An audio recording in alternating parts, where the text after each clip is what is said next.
은혜가 풍성하신 하나님, 오늘도 우리에게 복된 날 허락하시고 주일 일부 예배로 하나님께 나아갈 수 있도록 은혜 주시니 감사합니다. 주일을 섬기고 또 예배를 수용드는 모든 봉사의 손길을 주님께서 일일이 살피시며 저들이 기쁨과 감사의 제목으로 하나님 앞에서 맡겨진 사명을 충성되이 감당할 때에 저들의 범사가 늘 복을 받는다는 것을 주변에 있는 모든 이들도 보게 하여 주옵소서. 이 시간 함께 예배하는 모든 예배자들이 하나님의 말씀 앞에서 싸우니 주님, 우리에게 들을 귀를 허락하시며 결단할 수 있는 믿음도 허락하여 주옵소서. 예배의 모든 시종을 주님 앞에 맡겨드립니다. 주님, 임재하시고 홀로 영광 받아 주옵소서. 감사드리고 살아계신 예수님의 이름으로 기도하옵나이다. 아멘. 합동신학대학원 대학교에서 설교학 가르치시는 정창균 교수님이란 분이 계십니다.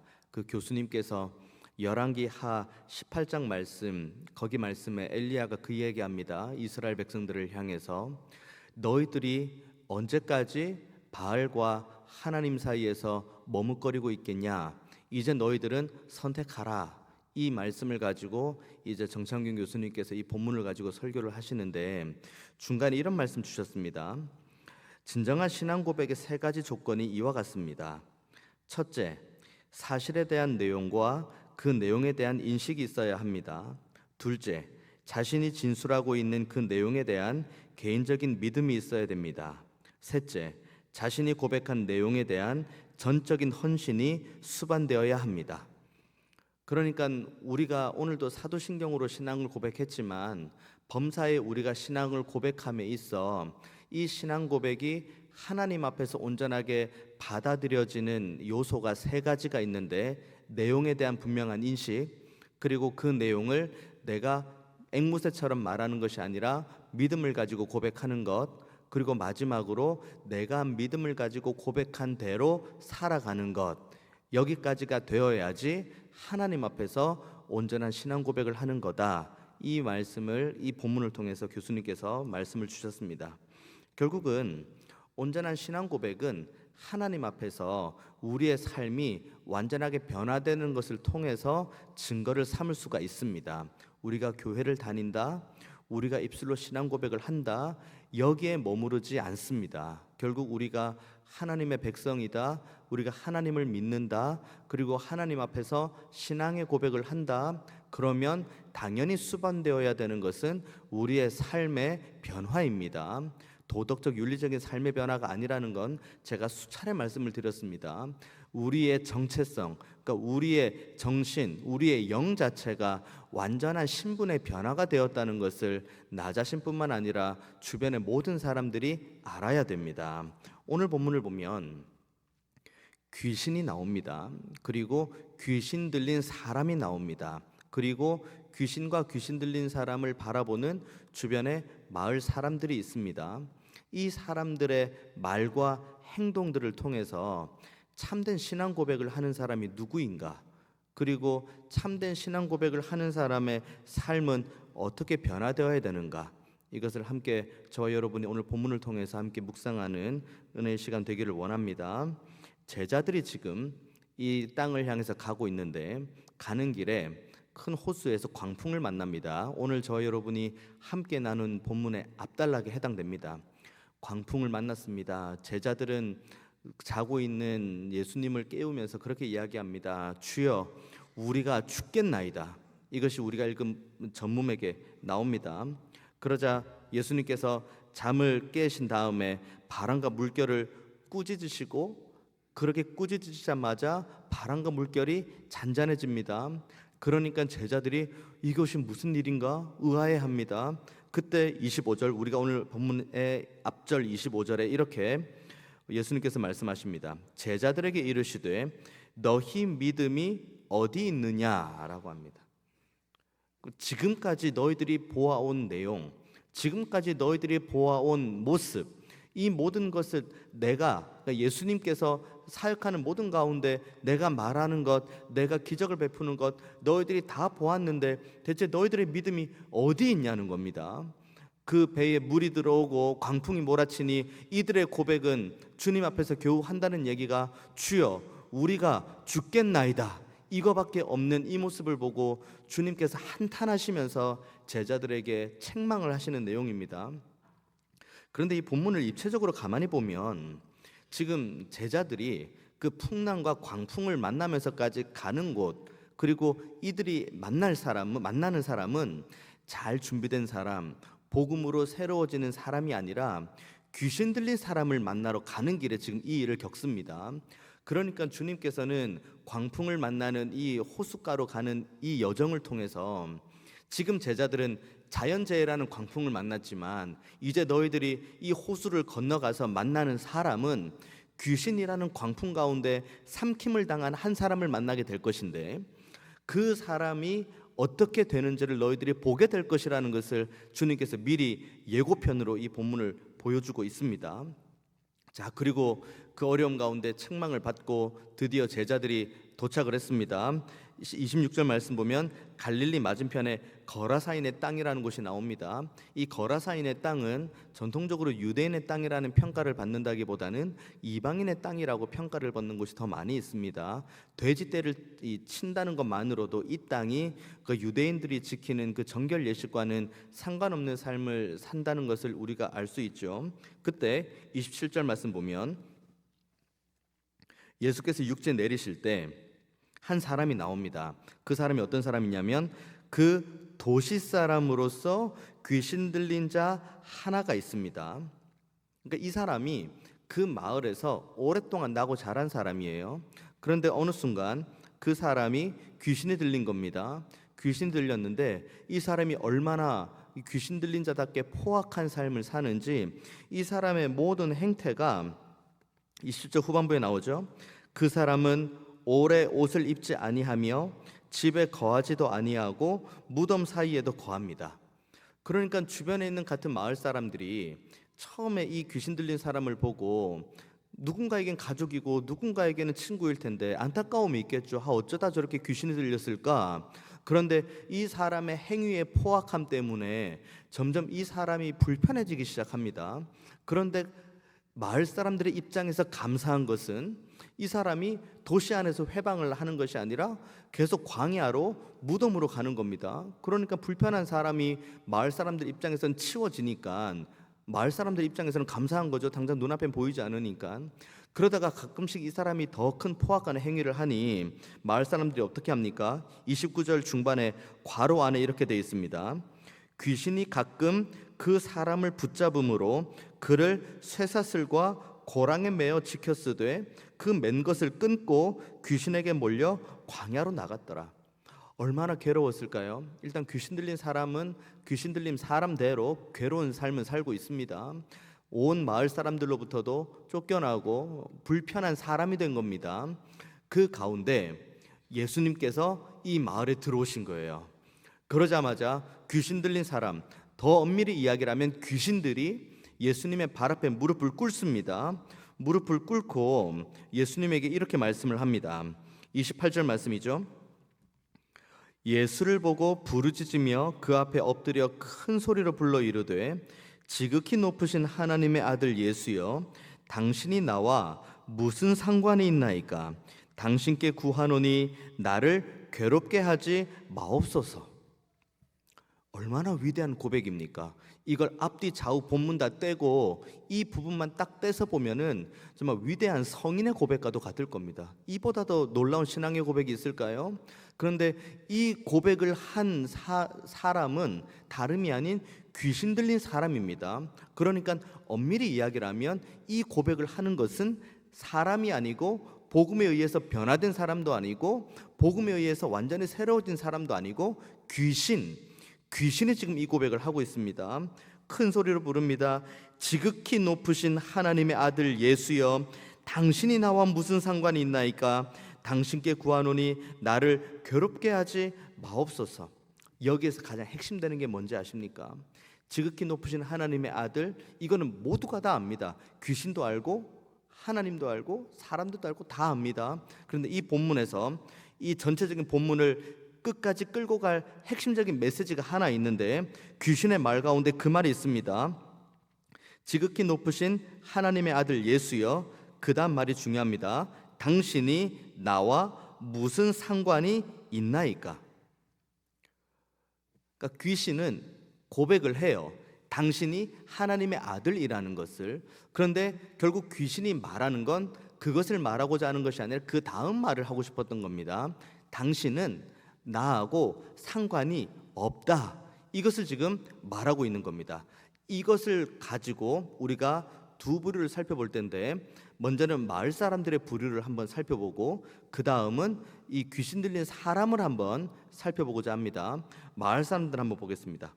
마을 사람들 한번 보면은 예수님께서 귀신과 이런저런 대화를 하는 끝에 이 귀신이 예수님에게 우리를 제발 무적행으로 가라는 말씀만은 하지 말아 주옵소서라고 이야기를 합니다. 그러니까 예수님께서 31절의 말씀 보면 그렇게 이야기합니다.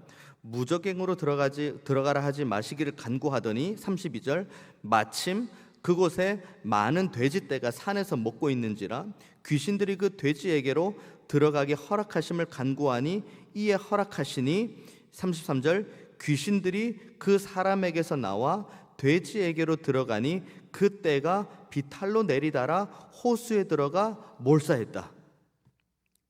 그러니까 이 한 개인의 몸속에 얼마나 많은 귀신이 있는지를 알 수 있습니다.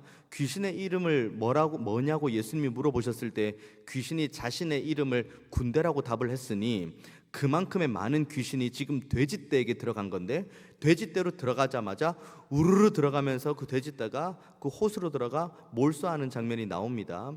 이 장면에서 분명히 우리가 기억해야 될 것은 예수님이 돼지떼를 죽인 것이 아닙니다. 예수님은 귀신이 돼지떼로 들어가는 것을 허락하셨을 뿐입니다. 귀신이 돼지떼로 들어갔고 귀신들이 돼지떼를 죽인 겁니다. 그런데 지금 마을 사람들이 이 모든 광경들을 보고 예수님께 와서 이렇게 이야기를 합니다. 35절부터 볼까요? 사람들이 그 이루어진 일을 보러 나와서 예수께 이르러 귀신 나간 사람이 옷을 입고 정신이 온전하여 예수의 발치에 앉아 있는 것을 보고 두려워하거늘, 그때 귀신 들렸던 자가 어떻게 구원받았는지를 본 자가 그들에게 이르매 37절, 거라사인의 땅 근방 모든 백성이 크게 두려워하여 예수께 떠나가시기를 구합니다. 귀신이 아주 잘한 겁니다. 논점을 흐려버렸죠. 지금 예수님께서 이곳에 오셔서 자신들의 오랜 친구이자 자신의 가족 중 한 명인 그 귀신 들린 이로 인해 고통받고 있는 그 영혼을 고쳐주셨습니다. 살려주셨습니다. 그러면 당연한 반응은 무엇입니까? 와, 저 사람이 얼마나 괴로웠을까? 저 사람이 얼마나 고통스러웠을까? 그런데 예수님께서 정말 말씀 한마디, 나오라, 이 말씀 한마디로 그 귀신 들린 자를 고통을 해방해 줬으면 너무 기뻐해야 됩니다. 감사해야 됩니다. 그리고 무덤으로 광야로 달리고, 그리고 포악한 행위를 하면서 이 쇠사슬로 묶어놓은 것도 끊어버리는 그 정신이 나간 것처럼 보이는 그 사람이 온전해진 것을 보고 하나님께 영광을 올려야 되는데, 귀신은 거기에서 하나님의 영광을 빼는 일들을 아주 잘한 겁니다. 왜냐하면 첫 번째로는 마을 사람들이 이 한 사람이 회복된 것에 의한 기쁨과 감사보다는 자신들이 치고 있는 돼지떼가 죽은 것에 대한 안타까움을 더 크게 느끼게 했기 때문입니다. 만약에 예수님께서 그곳에서 계속해서 사역을 하고 예수님께서 거기에서 복음을 전하고 예수께서 거기에서 말씀을 전하는 이 모든 것을 제일 싫어하는 것이 누구겠습니까? 귀신이고 사탄이겠죠. 그러니까 아예 처음부터 논제를 흐렸는데, 여기에 마을 사람들이 그들의 마음을 빼앗기지 않고 그럼에도 불구하고 정상적으로 돌아온 우리의 가족, 정상적으로 돌아온 우리의 친구를 안아주고 환대하면서 너가 정말 수고했다. 너가 정말 고생 많이 했지. 그리고 너를 이렇게 고쳐준, 너를 이렇게 회복시켜준 내가 주님을 찬양하기 원한다. 내가 하나님께만 영광 올려드리기 원한다. 이 믿음으로 나아갔어야 되는데 이들은 귀신에 의해서 그 첫 단추부터 잘못 꿰게 된 겁니다. 이들은 이미 정상적인 상태에서 사라져버린 거죠.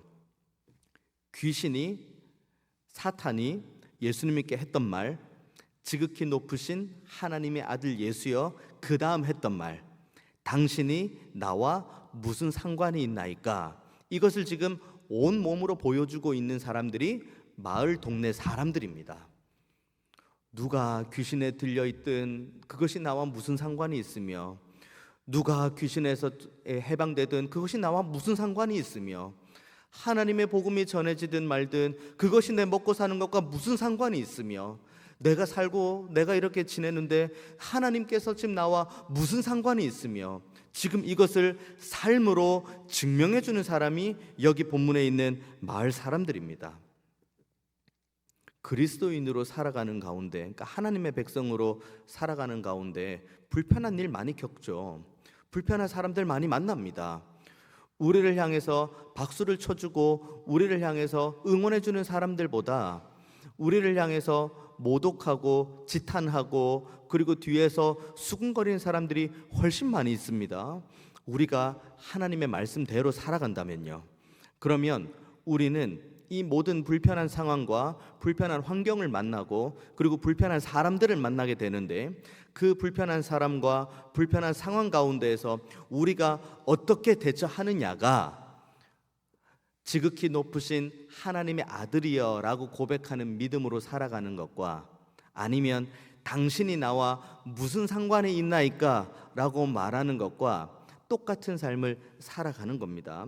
결국은 이 마을 사람들은 딱 그 기준 앞에 걸린 겁니다. 한 사람이 돌아왔어요. 한 사람이 회복되었습니다. 하지만 그것은 나에겐 전혀 중요하지 않습니다. 나에게 중요한 것은 무엇입니까? 내 돼지떼가 죽었다는 것, 그래서 내 재산이 손괴되었다는 것, 그래서 내 먹고 사는 것이 조금은 어려워졌다는 것, 이것이 이 사람들에게는 더 큰 불행입니다. 한 영혼의 회복에 대한 기쁨보다는 내 물건이 없어지는 것에 대한 이 손해에 대한 안타까움이 더 큰 것이고, 하나님 나라 복음이 전해지는 것보다는 내 삶에 있어서 당장에 먹고 사는 문제가 더 급하다는 것을 이 사람들은 우리에게 보여주고 있는데, 이들의 마을 사람들의 모습 가운데 우리들의 모습이 있는 것은 아닌지 항상 돌아보는 저와 여러분 되기를 원합니다. 우리는 신앙 생활을 하는 사람입니다. 신앙 생활을 하는 사람이라면 신앙을 고백하는 사람입니다. 신앙을 고백하는 사람이라면 앞서 이야기한 대로 우리가 신앙 고백하는 내용을 인지하고 그 내용을 믿음으로 고백하고 믿음으로 고백한 것을 우리의 삶을 통해서 표현해내는 것인데, 우리가 이곳에서 신앙을 고백하고 우리가 하나님 앞에 믿음으로 고백을 하였지만 우리의 삶에 있어서 하나님 나라 복음과 내가 먹고 사는 문제에 괴리가 있으면 있을수록 우리는 하나님 앞에 바른 신앙 고백을 하는 것이 아니라는 것을 증거해주고 있는 겁니다. 스스로 증명하고 있는 거죠. 내가 지금 먹고 사는 문제와 하나님 앞에 신앙 고백의 문제 사이에 큰 괴리감이 있으면 있을수록 우리는 내가 지금 신앙 고백을 잘못하고 있구나, 내가 지금 하나님을 잘못 알고 있구나, 내가 지금 하나님을 잘못 경험하고 있구나, 이것을 스스로 고백하고 있는 것과 동일한 겁니다. 마을 사람들, 결국은 하나님의 아들 메시아, 귀신이 말한 하나님의 독생자 외아들 예수 그리스도를 이 땅에서 나가라고 합니다. 자신들에게 있어서는 하나님 나라건 하나님 말씀이건 하나님 복음, 이거는 전혀 중요하지 않거든요. 이 사람들에게 중요한 건 딱 하나, 자신의 배, 내가 어떻게 하면 잘 먹을까, 내가 어떻게 하면 잘 마실까? 내가 어떻게 하면 이 땅에서 잘 지낼 수 있을까? 내가 이 땅에서 어떻게 하면 큰 어려움 없이 살 수 있을까? 여기에 모든 마음과 생각이 집중되어 있기 때문에 이 사람들은 거기에 걸림돌이 된다면 그게 하나님일지라도 끊어내 버리는 사람들입니다. 이것이 오늘 마을 사람들이 우리에게 주는 모습이고, 귀신들은 그걸 바란 겁니다. 그렇기 때문에 자신이 돼지떼로 가게 된 것이고, 돼지떼로 가고, 귀신들이 돼지떼로 간다고 돼지떼가 다 물로 들어갑니까? 귀신들이 물로 안 들어가고 싶으면 안 들어가는 거죠. 그런데 귀신들이 굳이 돼지떼에서 이 돼지들을 물속으로 몰사하게 하면서 모든 마을 사람들이 하나님으로부터 끊어지도록 합니다. 이게 악한 영이 우리를 향한 속삭임이고 유혹입니다. 너 얼마나 손해봤어? 너 사는 게 얼마나 중요해? 지금 하나님이 중요하냐고? 지금 예배가 중요하냐고? 주일 지키는 게 중요하냐고? 너 지금 뭐가 중요해? 너 지금 그렇게 주일 지키고 그렇게 예배 섬기다가 너 굶어 죽으면 누가 책임져? 라고 우리의 귀에 악한 영은 속삭입니다. 마치 하나님은 이곳에만 있는 것이 마냥, 우리의 먹고 사는 문제는 전혀 상관없이 저 멀리 계시는 것인 것 마냥 착각하게 만드는 것이 악한 영의 유혹입니다. 하나님은 우리의 일용할 양식을 책임지는 분이십니다. 하나님께서는 우리의 범사를 다 알고 계시는 분이십니다. 이 간격을 계속해서 줄여나가야 됩니다. 사실 간격이라고도 없습니다. 왜냐하면 하나님은 우리 안에 계시는데 간격이 어디에 있습니까? 하나님은 우리 안에 계시고 우리에게 끊임없이 말씀하시고 우리를 통해서 하나님 나라를 이루어가기를 원하시는데, 끊임없이 악한 영의 유혹에 의해서 끊어내지고, 너 그것보다 다른 거 생각해라고 말하는, 여기에서 우리는 하나님 어떤 분인지 알겠는데 하나님 그것이 제 삶과 무슨 상관이 있습니까? 라고 고백하는 자리로 악한 영은 계속 우리를 몰고 갑니다. 자, 두 번째 부류 한번 볼까요? 그런데 이제 귀신 들렸던 사람의 관점입니다. 귀신 들렸던 사람은 오랫동안 고통 가운데 있었죠. 마을 사람들로부터도 끊어졌죠. 가족, 친척으로부터 끊어졌습니다. 이 사람이 27절에 나와 있는 것처럼 그 도시 사람이라고 분명하게 언급되어 있기 때문에 어디 그 귀신 들렸다가 이 마을로 온 사람이 아니고 원래 이 도시 사람인데 거기에 있다가 귀신이 들린 겁니다. 그러니까 이 사람은 이미 가족이 있고 친구가 있습니다. 오랫동안 우정을 나누던 사람도 있었겠죠. 오랫동안 알고 지낸 사람도 있었겠죠. 그러다가 사람들로부터 끊어지고, 그리고 자신의 몸은 고통받고 괴로워하는 그런 삶을 살다가 정말 말 그대로 한순간에 정상인이 된 거예요. 한순간에 그 주님의 한마디, 나오라, 그 한마디에 이 사람은 정상적인 사람이 됐습니다. 그러니까 35절에 이렇게 나와 있죠. 사람들이 그 이루어진 일을 보러 나와서 예수께 이르러 귀신 나간 사람의 옷을 입고 정신이 온전하여 예수의 발치에 앉아 있는 것을 보고 두려워했다. 그러니까 이 사람이 완전 온전해진 거예요. 그러니까 마을 사람들이 떠나라고 이야기를 하죠. 그래서 예수님이 떠나려고 합니다. 그때 이 귀신 들린 사람이 뭐라고 이야기합니까? 37절 후반부에 예수께 떠나가시기를 구하더라. 예수께서 배에 올라 돌아가실새 38절 귀신 나간 사람이 함께 있기를 구하였으나 예수께서 그를 보내시며 이르시되 39절 집으로 돌아가 하나님이 내게 어떻게 큰 일을 행하셨는지를 말하라. 이 귀신 들린 사람은 이제는 예수님이 전부입니다. 이미 경험했습니다. 자신이 그토록 오랫동안 귀신에 의해서 얽매여 있는 존재로 있고, 많은 사람들로부터 버림받았고, 많은 사람들로부터 단절되었고, 그리고 수많은 사람들에 의해서 이 쇠고랑에 묶여있는 처지에 있고, 마을로 돌아가지 못한 채 무덤과 광야를 헤매다가 갑자기 하나님의 은혜로, 전적인 하나님의 은혜로 정상인이 되었는데, 이제 이 사람이 할 수 있는 건 하나밖에 없습니다. 내 배를 위하는 삶, 내 삶을 위하는 삶, 이제 내가 어떻게 하면 잘 먹고 잘 살까를 고민하는 삶 아닙니다. 이 사람이 이제 추구하는 것은 딱 하나밖에 없습니다. 예수님만 따라가는 겁니다. 왜냐하면 자신은 하나님이 어떠한지를 온몸으로 경험한 사람입니다. 영생의 말씀이 여기 있는데 어디를 갑니까? 하나님이 여기 계시는데 어디로 갑니까? 그걸 자신의 몸으로 경험했어요.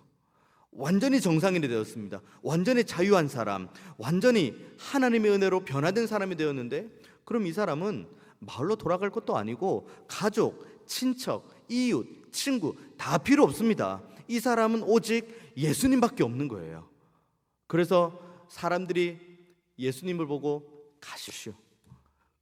우리는 당신과 상관이 없고 당신이 여기에 있어봤자 우리에게는 아무런 의미가 없으니 가십시오. 마을 사람들이 그렇게 이야기할 때 이 귀신 들렸던 사람이, 이제 귀신 들렸던 사람이죠. 귀신 들렸던 사람이 주님, 저는 주님과 같이 가겠습니다. 주님 어디 가시는지 제가 주님과 함께 가겠습니다. 이게 신앙 고백입니다. 하나님과 내가 상관이 있는 삶, 내가 믿음으로 신앙을 고백하는 것과 내 삶이 동일한 삶, 삼위 하나님과 그 하나님의 은혜로 구원받은 우리가 교회 안에서 어떠한 모습으로 영광 올려드려져야 되는지에 대한 고백, 그리고 우리가 함께 예배하고 이 믿음의 길을 걸어가는 가운데 저 하나님의 나라, 저 천국을 소망할 수 있는 이 믿음, 이 모든 것을 담아놓은 것이 사도신경인데, 사도신경의 고백답게 이 사람은 모든 것을 버려두고 주님만을 따라가겠다고 이야기를 하는 겁니다. 그런데 주님께서 뭐라고 하십니까? 좋다, 너 참 좋은 결단이다, 그럼 나를 따라와라 라고 이야기를 하십니까? 남아있어라고 이야기를 합니다. 여기에, 이 지역에. 이 지역이 어떤 지역입니까? 예수님을 쫓아냈던 지역. 나와 당신이 무슨 상관이 있습니까? 라고 하며 예수님을 멀리 추방했던 지역, 그 지역에 주님께서는 이 사람을 보고 남아있어라고 이야기를 합니다.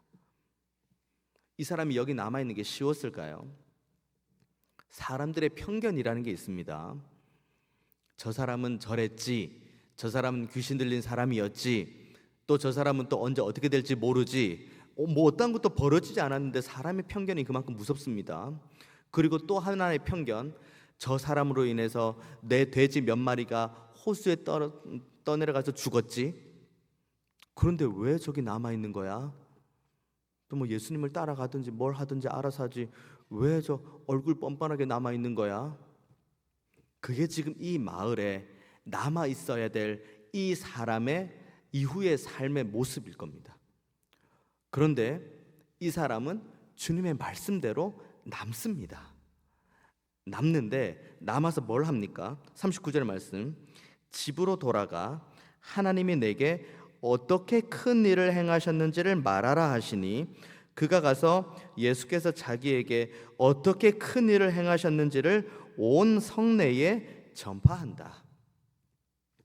주님께서 이 사람, 귀신 들렸던 사람에게 요청했던 건 집으로 돌아가서 전해라고 이야기를 합니다. 그런데 이 사람이 어디에서 전한다고 이야기합니까?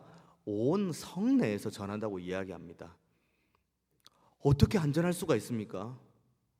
사람들이 나를 향해 뭐라고 하든, 사람들이 나를 향해 손가락질을 하고 나를 향해 비난을 하든 그것이 나에게 무슨 의미가 있습니까?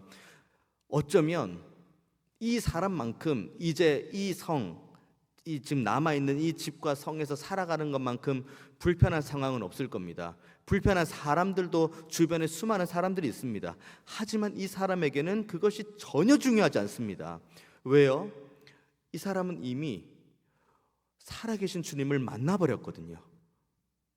부인할래야 부인할 수도 없는 살아계신 주님을 만났습니다. 그리고 그 주님께서 자신에게 그걸 맡기셨어요. 너는 나를 따라올 문제가 아니라 나를 쫓아낸, 나를 추방한, 그리고 너를 향해서도 색안경을 끼고 있을 그 마을로 다시 돌아가서 하나님이 어떤 분인지, 그리고 하나님께서 주시는 말씀이 무엇인지를 전하라. 이것이 하나님과 내가 상관이 있는 사람의 삶의 모습입니다. 실패한 것처럼 보이죠.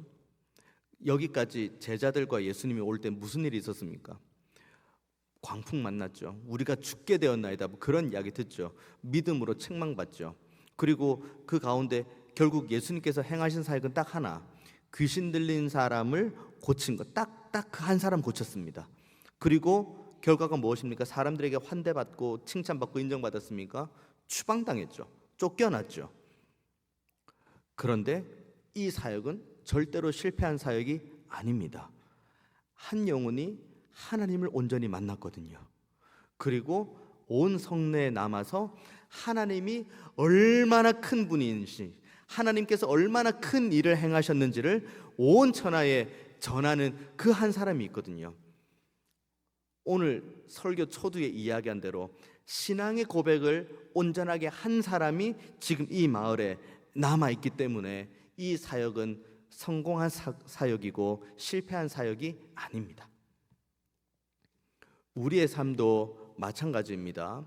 성도의 힘, 하나님 백성의 힘은 우리의 소유에 있지 않습니다.